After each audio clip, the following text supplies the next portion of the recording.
o capitalista não tem o que se está cobrando muito hoje das pessoas, empatia, o capitalista não tem, né, preocupação com direitos humanos, ele tem preocupação com lucro. Então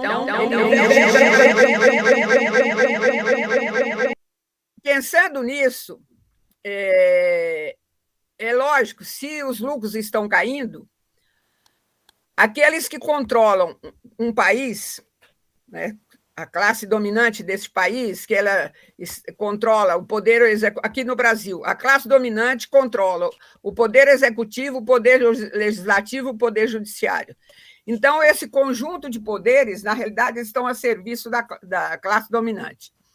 Então, a classe dominante, visando recuperar lucros, né, através do Poder Executivo, o ministro Guedes enviou para a Câmara uma medida provisória que recebeu o número 1045.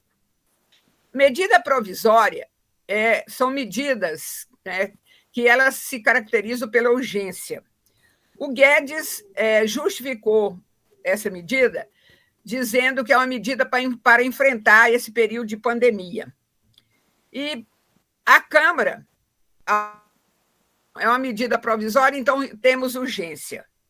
Qual foi a dinâmica que a Câmara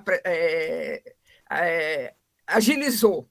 Primeiro, não discutiu, não chamou ninguém da sociedade civil, não chamou os sindicatos, não chamou os trabalhadores, que são os interessados nessa medida, né? Porque diz que é para beneficiar os trabalhadores, não chamou ninguém para discutir a medida provisória.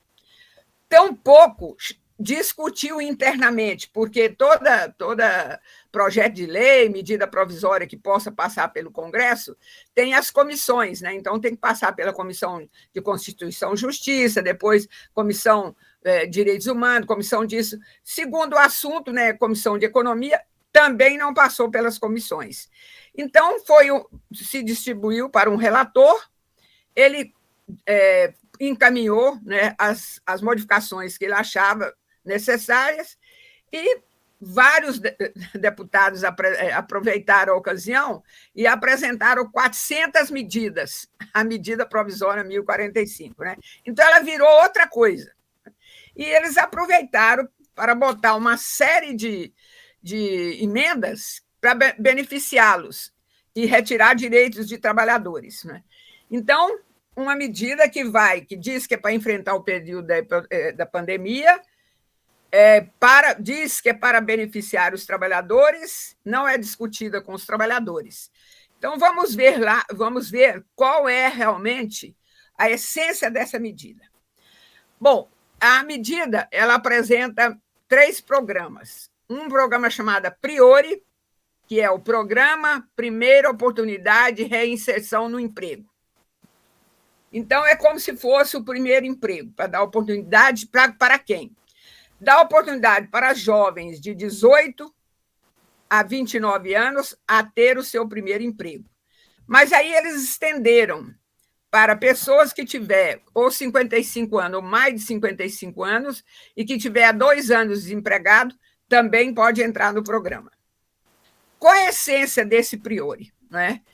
Esse Priori, na realidade, é uma reedição daquela proposta que era a carteira verde e amarela, que, na realidade, a carteira verde e amarela, pelas suas normas, né, criava 2 categorias de trabalhador. Né? O trabalhador, na mesma empresa, os trabalhadores que tinham os direitos, né, trabalhistas, carteira assinada e todos os outros direitos, e uma segunda categoria de trabalhador na mesma empresa, sem direitos.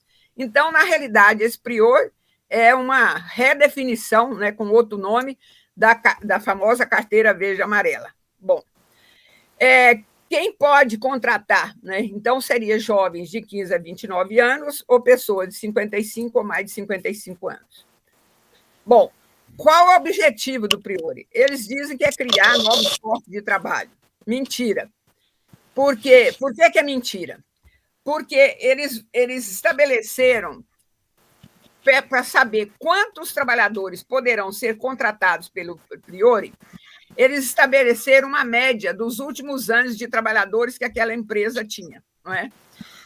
Últimos anos, não. De 1º de janeiro a dezembro de 2020, quantos trabalhadores aquela empresa tinha. Aí ela acabou demitindo muita gente, né, por causa da pandemia.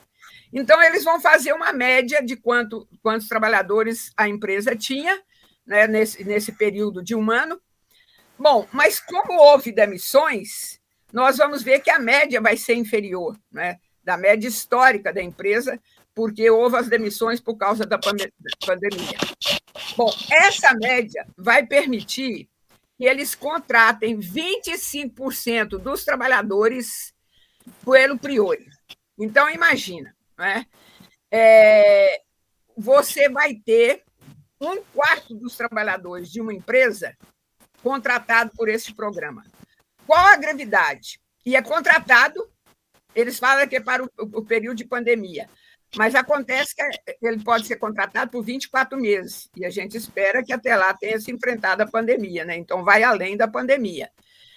Bom, ele assegura alguns direitos, mas não todos. Assegura o direito do 13º salário? Assegura, mas ele vai ser pago dividido mensalmente. Então, pega o que o trabalhador receberia e vai dividindo. Então, todo mês ele recebe uma parte do 13º. A mesma coisa, ele vai receber também parcelado 1/3 das férias que ele tem direito.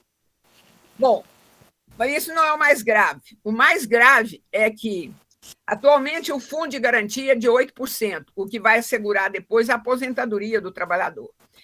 Dependendo do tamanho da empresa, vai para 2%, 4% e 6%.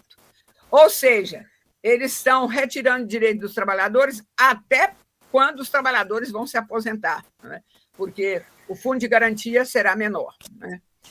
Bom, ademais, a multa rescisória vai cair pela metade, né?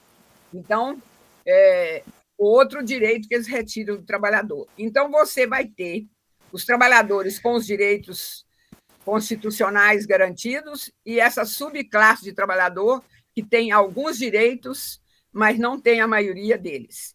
E mais, uma das grandes características do atual estágio do sistema capitalista é que cada pessoa tem que ser empresário de si mesmo. Então, diz, olha, você tem que fazer... Você tem que se qualificar, você tem que se estudar mais, você tem que se esforçar mais, você tem que se superar. Por quê? Porque você tem que se vender no mercado. Então, quanto mais aprimorada a mercadoria, né, eles dizem, mais oportunidade você vai encontrar de trabalho. Então, cada um é o empresário de si mesmo. Então, se eles partem dessa concepção de cada um empresário de si mesmo e essa valorização da liberdade individual, a grande característica de todas as leis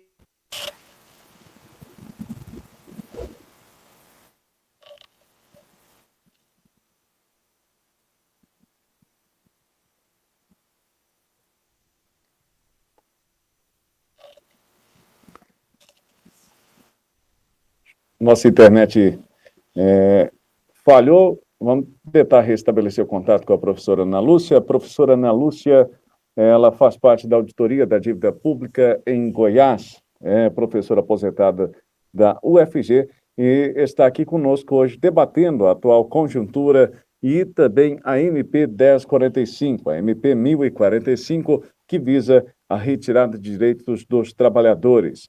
Ela estava explicando sobre o Priori, que é uma das partes que está inclusa nesse projeto de lei, e nós vamos aguardar, então, restabelecer o contato aqui com a professora Ana Lúcia para que a gente possa continuar.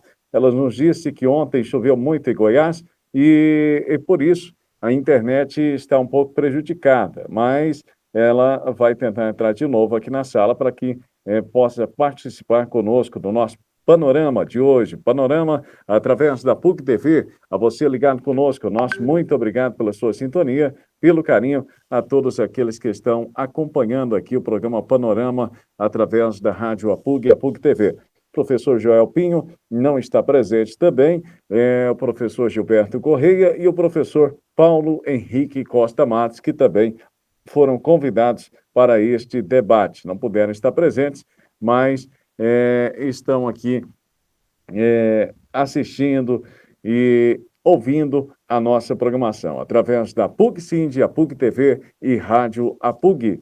A você que está ligado conosco, a professora Ana Lúcia informou aqui que caiu a conexão dela com a internet, mas já já ela vai restabelecer. Nós vamos aguardar o contato da professora Ana Lúcia. Você acompanhando a nossa programação, nosso muito obrigado pela sua companhia. Vem aí mais uma etapa do Filosofia, Literatura e Cinema, aqui na Rádio APUG e na APUG TV. Com a transmissão da PUC-Sind, a PUC TV, nós vamos estar realizando mais uma etapa. Desta vez, a terceira etapa do Filosofia, Literatura e Cinema. Você que está nos acompanhando, o nosso bom dia todo especial.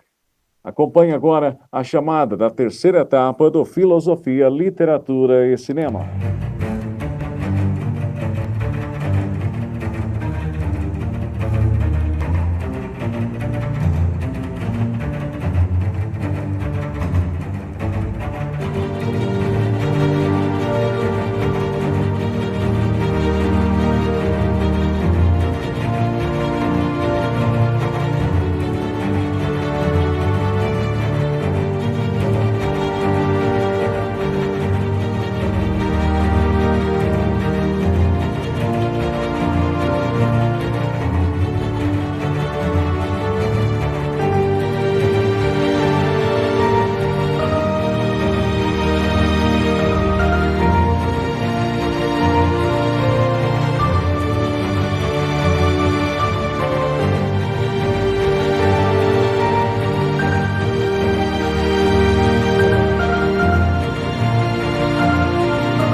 Muito bem, está aí então a chamada do Filosofia, Literatura e Cinema, inscrições em www.apugsinge.com.br. Se você participou das etapas passadas, nós temos lá os certificados para você também, através da PUG-Sind, a você que está nos acompanhando, apugsinge.com.br, uma realização, a PUG-Sind e Universidade de Gurupi, UNIRC. Você que está nos acompanhando nessa boa manhã, o nosso muito obrigado pela sua companhia, pelo carinho da sua audiência. Deixa eu mudar a câmera aqui, a gente sair da câmera do Google Meet e aguarda, então, a professora Ana Lúcia para estar conosco aqui.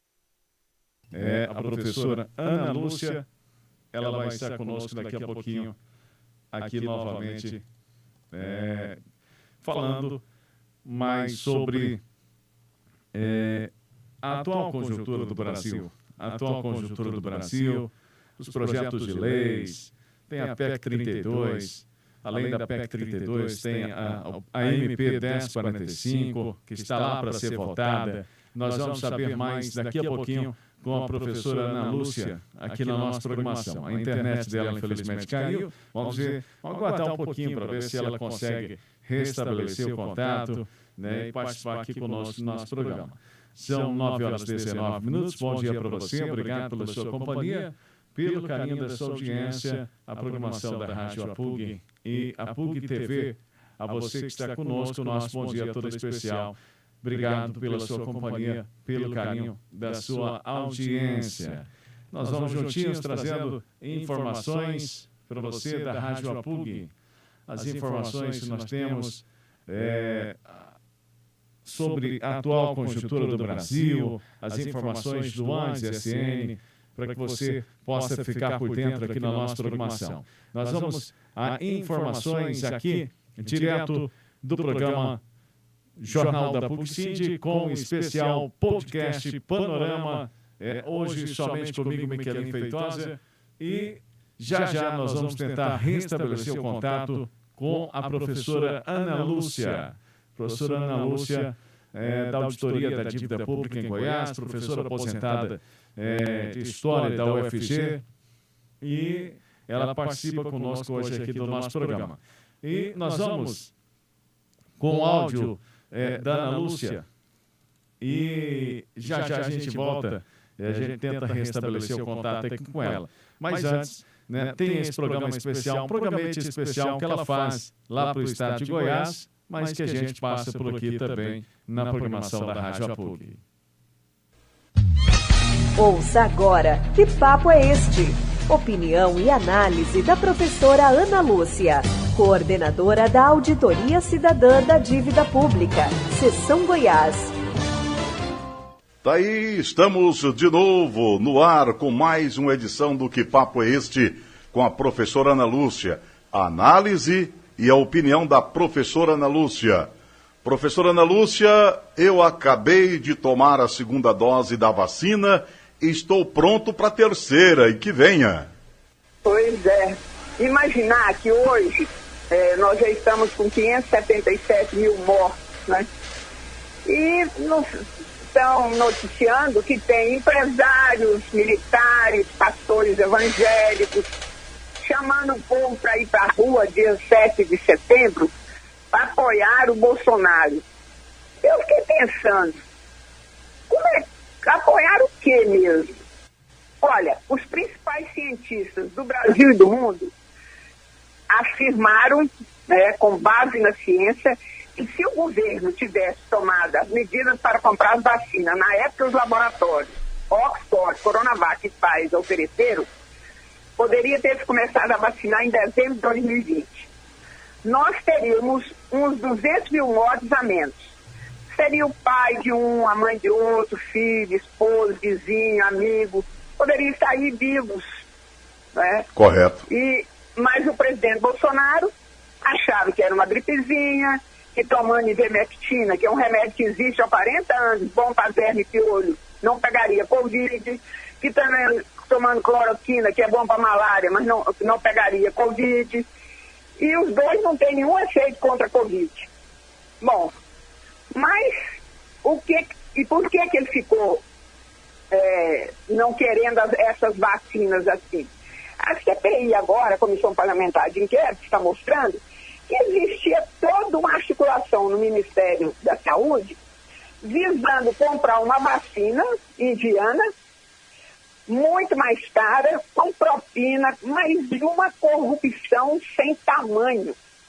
E ele estava fazendo esforço para comprar essa vacina e não se reunia, não se interessava para reunir com essas vacinas que eram conhecidas mundialmente, inclusive uma fabricada no Brasil com a Coronavac, né? Então existiam interesses, corruptos por não querer as vacinas que salvariam vidas.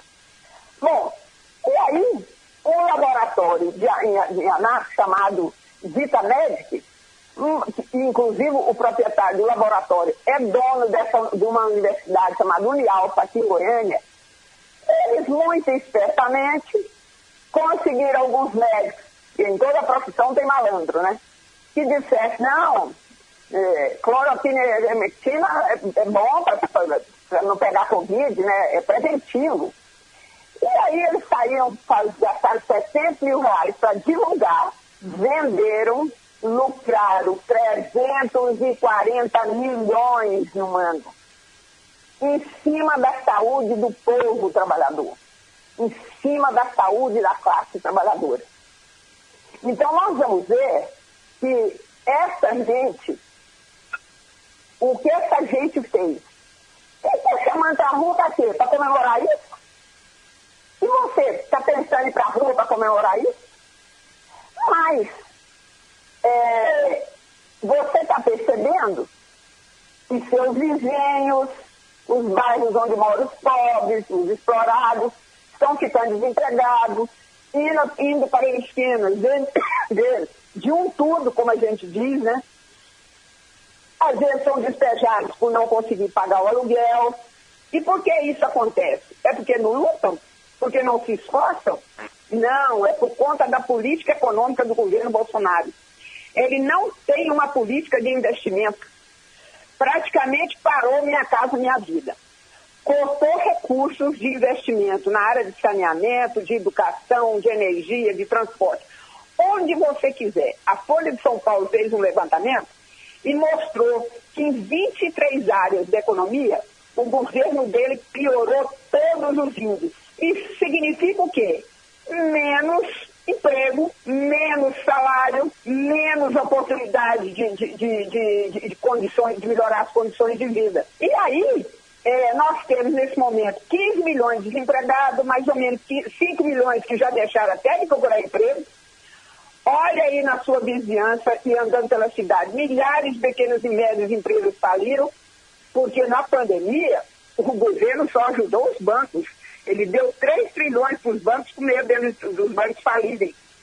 E aí os bancos emprestaram para as pequenas e médias empresas que nada, deixaram o dinheiro parado rendendo juros, porque o dinheiro que sobra, que não emprestou, né, rende, o Banco Central paga juros para eles. E aí a dívida pública, que é a dívida de todos nós, crescendo. Né?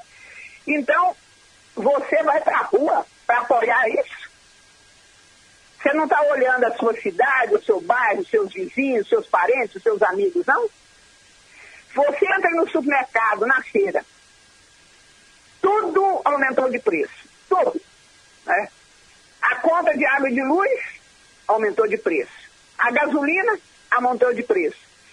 E o ministro Paulo Guedes avisou, ó, a energia vai aumentar, e não adianta chorar não, hein? Então, por que está aumentando? Está aumentando por conta da política econômica do governo em relação a 3 coisas. Primeiro, em relação à Petrobras. Né? A Petrobras hoje pratica os preços do mercado internacional mais os impostos do Brasil. Na medida que o nosso dólar vai desvalorizando, isso significa que os preços vão subindo para a gente. Se eu ia comprar $1, era R$3, eu tinha que arranjar R$3 para comprar o dólar. Agora o dólar está quase 6, eu tenho que arranjar 6. Então nós gastamos mais, portanto os preços para a gente ficam mais caros. E a Petrobras hoje existe para dar lucro para quem? Os acionistas dela. E aí eles têm lucro de 42 bilhões, divide entre eles, e no Brasil e na Estônia são os 2 únicos países do mundo em que lucros e dividendos distribuídos entre os que investiram não paga um centavo de imposto de renda, como eu já falei aqui. Os preços estão subindo porque tem uma seca enorme nesse momento, por 2 razões principais. Uma é, inclusive, um problema mundial, né? Vão devastando as matas, e no Brasil, né, a gente sabe o que é a devastação da Amazônia. E como eles praticamente, os órgãos de fiscalização, eles só não fecharam porque é impossível fechar, porque senão tinha até fechado. Não vai fiscalizar nada. Deixa destruir as matas, deixa a mineração avançar, deixa só o agronegócio produzir grãos para vender para o exterior, e aqui a gente que se vire e não financia a pequena propriedade. O que aconteceu? Então a seca veio forte, combinado com outra coisa. Como eles não têm competência, não souberam fazer um planejamento para ter reservas, reservatórios terem água. Então nós corremos o perigo de ter racionamento de água. Eles ficam desmentindo, mas todos os técnicos dizem, provavelmente vamos ter racionamento de água por incompetência deles. Bom, aí você vai para a rua para apoiar isso, esse tipo de política? Você vai para a rua para apoiar o sofrimento e a dificuldade de milhões de pessoas da classe trabalhadora? Pela falta de política de emprego, pela falta de política de melhorar as condições de vida da classe trabalhadora, pela falta de políticos que têm maiores salários. Você vai para a rua para apoiar isso? É isso que eles querem. Mas tem mais. Tem uns militares, alguns pastores evangélicos, que estão chamando a classe trabalhadora para ir à rua no dia 7 de setembro para invadir o Congresso, o Supremo Tribunal Federal e pedir ditadura militar. Vocês sabem o que é ditadura militar? No Brasil, nós vivemos, né, uma ditadura de 1964 e a gente viveu praticamente 22 anos de ditadura. O que passou? Como funciona a sociedade durante a ditadura? Você não tem canais para expressar o que você está querendo. Olha, precisamos de melhoria disso, precisamos de melhores salários, os sindicatos vão procurar melhores salários, melhores condições de trabalho, os movimentos sociais, precisando de água, precisando disso, aqui. Nada não pode se manifestar. Fecham o Congresso, então não tem eleição para deputado, para vereador, para nada. O Supremo Tribunal Federal, eles quando deixam funcionar, é só para dizer amém à política deles. E as pessoas que estão na luta, que vocês veem aí lutando por um monte de coisa, e que inclusive melhorou a vida de muita gente, essas pessoas são presas, são torturadas, são assassinadas.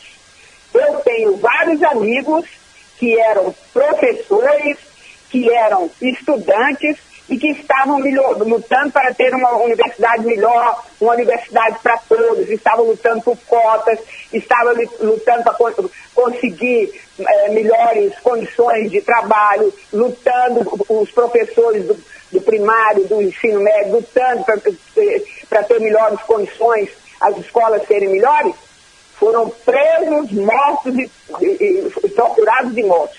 Eu tenho 2 amigos que estão desaparecidos até hoje. Você vai para a rua para apoiar isso?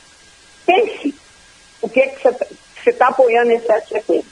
Mas aquelas pessoas que querem ter uma sociedade melhor, segundo está na Constituição brasileira, e segundo está nos evangelhos, já que vários falam em nome de Deus, em nome da Bíblia, em nome de...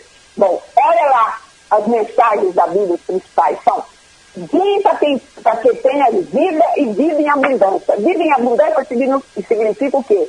Significa que eu tenha direito a ter uma alimentação saudável, né, que envolva que eu possa comer verdura, que eu possa comer carne, que envolva que eu posso ter uma casa digna para minha família, que eu possa ter uma escola boa, que eu possa ter acesso à saúde, que eu possa ter saneamento, que eu possa ter lazer, que eu possa ter acesso à cultura, cinema, teatro, a poder viajar.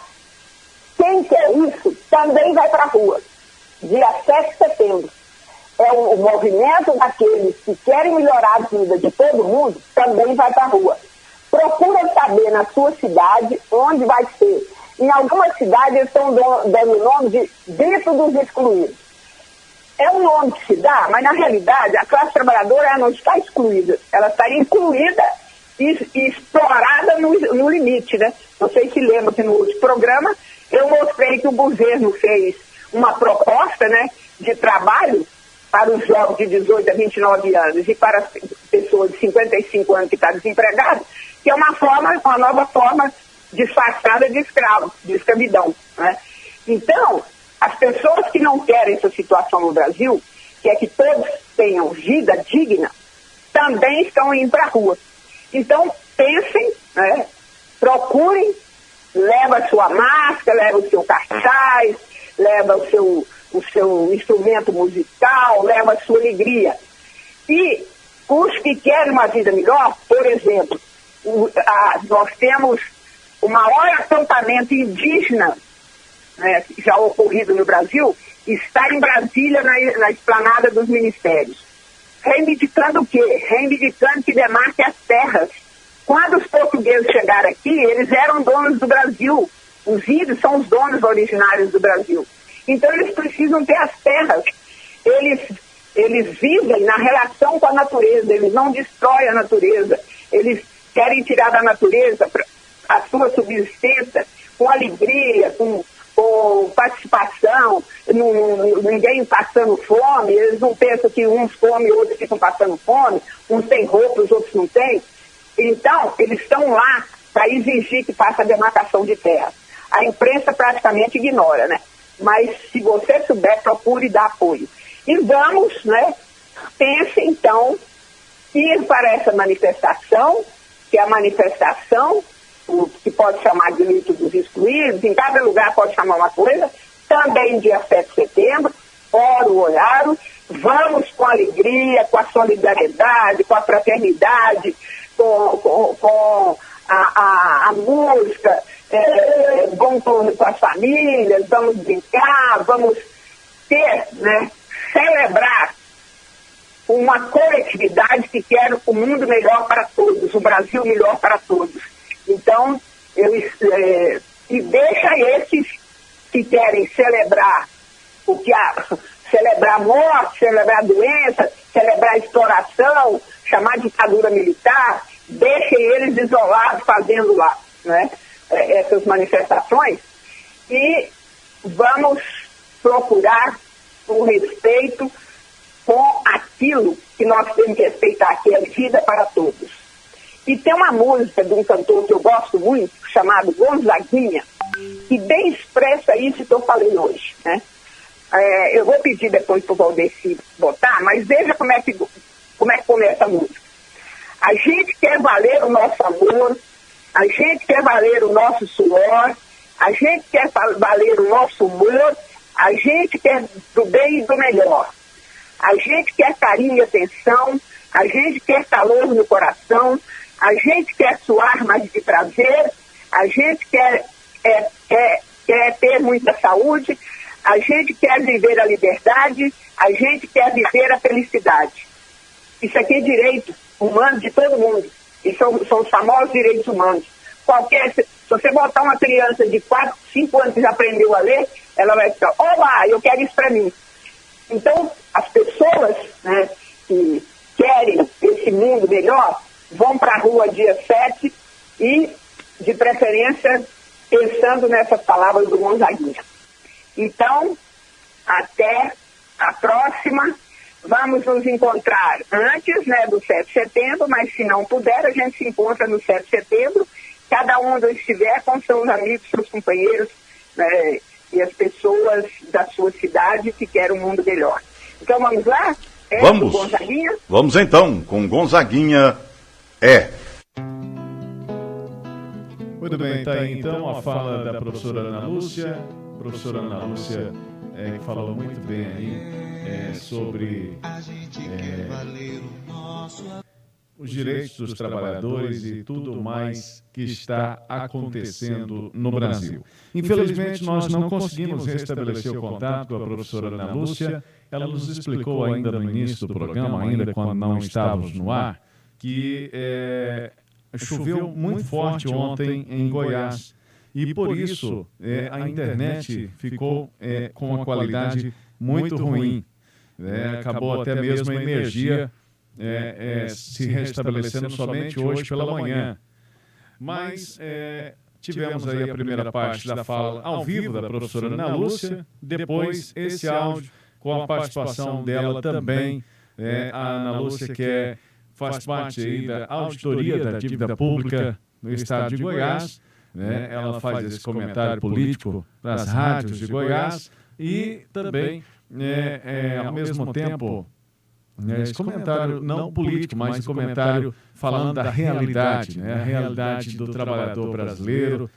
E ela falou algo interessante sobre essa questão da juventude, essa forma do jovem de ter o primeiro emprego, mas sem direitos, sem direitos. Os nossos deputados e senadores aprovaram aí um projeto que o jovem trabalha e vai trabalhar muito e sem direitos, se quiser começar aí a entrar no mercado de trabalho. Infelizmente, nós já tínhamos problemas demais antes da Lei 1045, da MP 1045, nós já tínhamos aí a lei de terceirização e várias outras, a contratação do funcionário por horas. E agora nós temos a MP 1045 para ser aprovada. E nós vamos ficar de olho, nós vamos ficar aí aguardando para saber mais sobre essa movimentação do 7 de setembro, como vai ficar no 7 de setembro pelo Brasil. Hoje é dia 31 de agosto, faltam poucos dias aí para esse 7 de setembro. Esperamos que em paz, e que as pessoas pensem bem, né, o que querem das suas vidas e não hajam, né, por impulsos próprios, mas que possam agir pensando pelo bem comum e não só nos seus umbigos, como eu costumo dizer aqui há bastante tempo. São 9h40. Ótimo dia para você, obrigado pela sua companhia. Antes da gente finalizar o programa de hoje, tem uma nota de solidariedade que eu achei interessante, é da ADCEFET do Rio de Janeiro. A nota de solidariedade é o professor Wallace dos Santos de Moraes. O professor sofreu racismo e perseguição política por parte de um professor, né, da faculdade, que ele iria participar de uma banca especial, uma banca aí, e não pôde participar, né, colocaram ele como uma banca, né, do Departamento de Ciências Políticas da Universidade Federal do Rio de Janeiro. Né.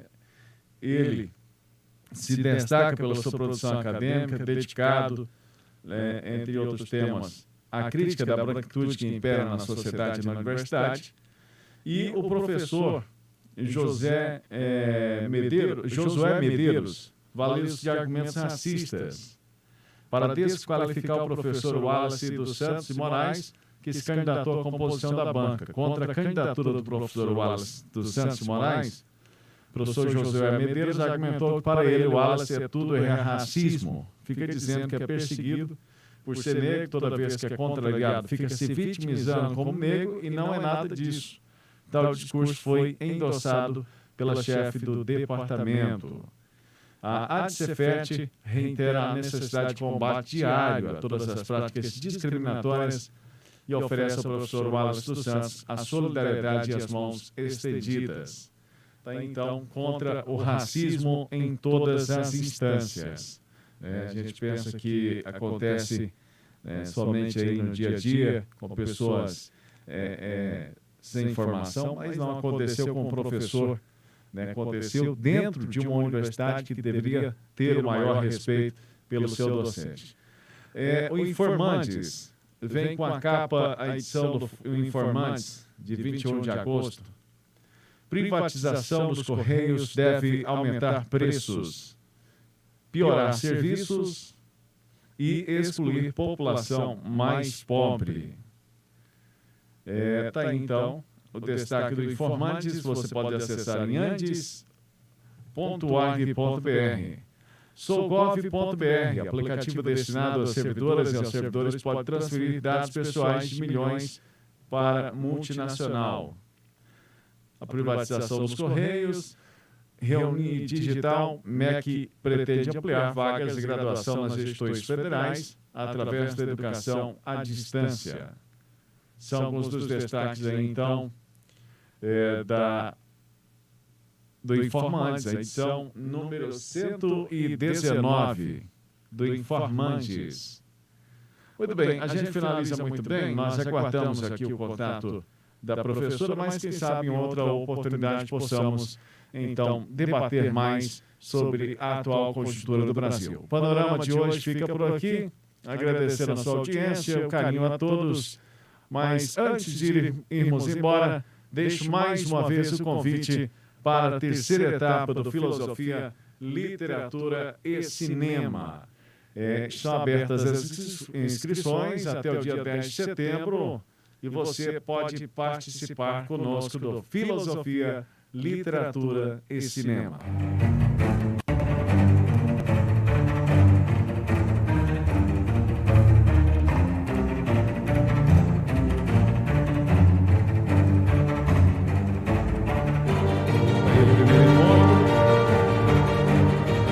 Sábado, dia 11 de setembro.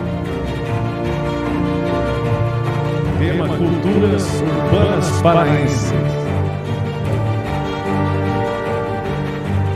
Exibição de vários curtas. A mesa ainda está por ser definida.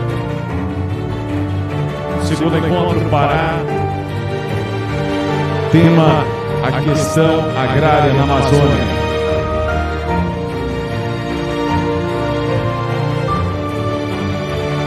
Terceiro encontro também continua no Pará, com o tema Formas Plurais de Educar nas Culturas Amazônicas. Exibição de várias curtas.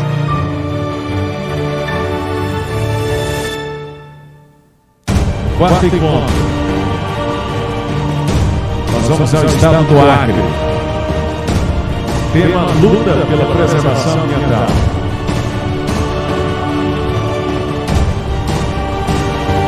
No quinto encontro, voltamos ao estado do Pará, com o tema O Povo Gavião e Sua Cultura. Sexto encontro, o tema é a exploração e a escravidão sexual de mulheres em zonas de mineração na região amazônica. Os convidados especiais: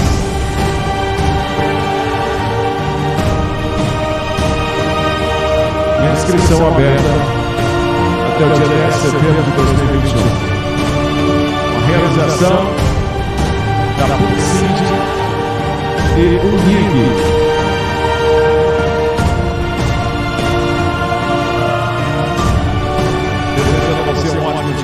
Muito obrigado pela sua companhia, pelo carinho da sua audiência. O nosso muito obrigado a você que acompanha a programação da Rádio APUC e a APUC TV. Nós finalizamos aqui a nossa transmissão de hoje. Bom dia para você, uma ótima manhã. Obrigado pela sua companhia.